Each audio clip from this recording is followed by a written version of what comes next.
In the dim glow of candlelight, the walls of the ancient mansion seemed to breathe with a slow, malevolent pulse. Camille stood before the tall mirror, her pale skin glistening as the silk robe slipped from her shoulders, pooling around her feet. She had been drawn here by curiosity, a desire for something darker, something more dangerous than her usual life provided. The invitation had arrived mysteriously, a black envelope sealed with wax and bearing no name.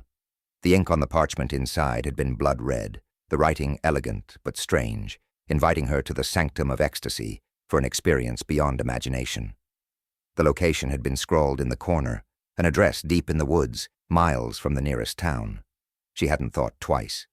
When Camille had arrived, the house loomed like a beast, its rotting wood and stone seemingly alive. Inside, the air was thick with incense, the scent intoxicating, a mix of rose petals, musk, and something metallic, like copper. A man had greeted her, tall, dressed in black velvet, his features sharp, almost too perfect. His eyes were dark and hollow, like twin abysses. He had said nothing but led her through winding hallways, past doors from which low moans and whispers leaked, the sound stirring a deep hunger in her belly. Finally, he had brought her to this room.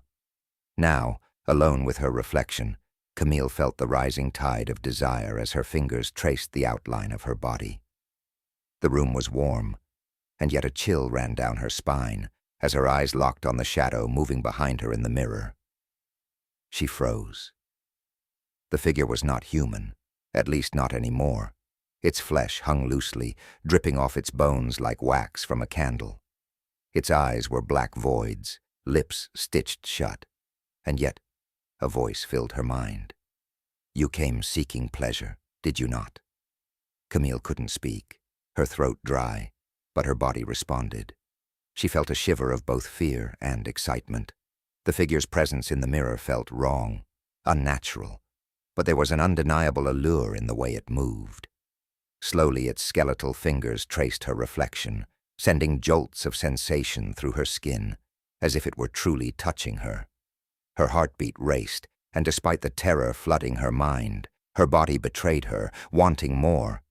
Suddenly, the shadow reached through the glass. Its fingers emerged from the mirror, cold as death, and slid down her bare back.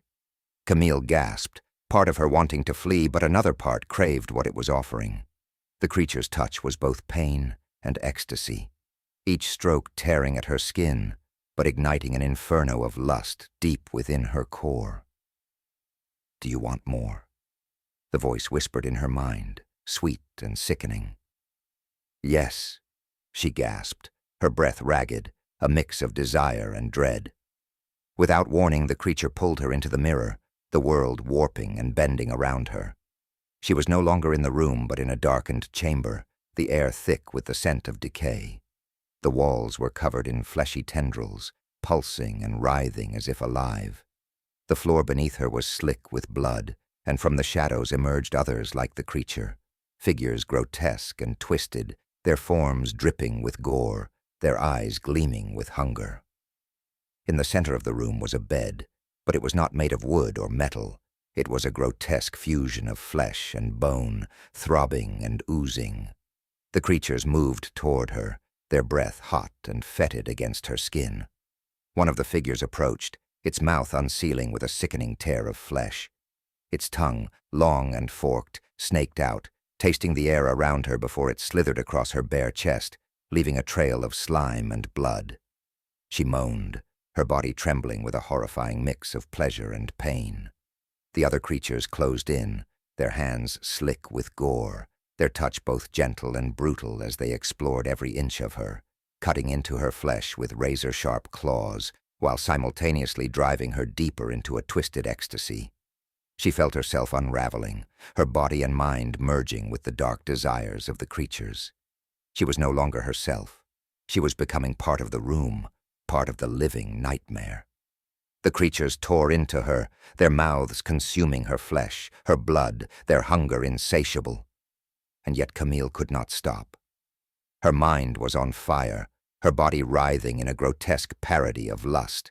Every bite, every tear of her skin was another wave of ecstasy.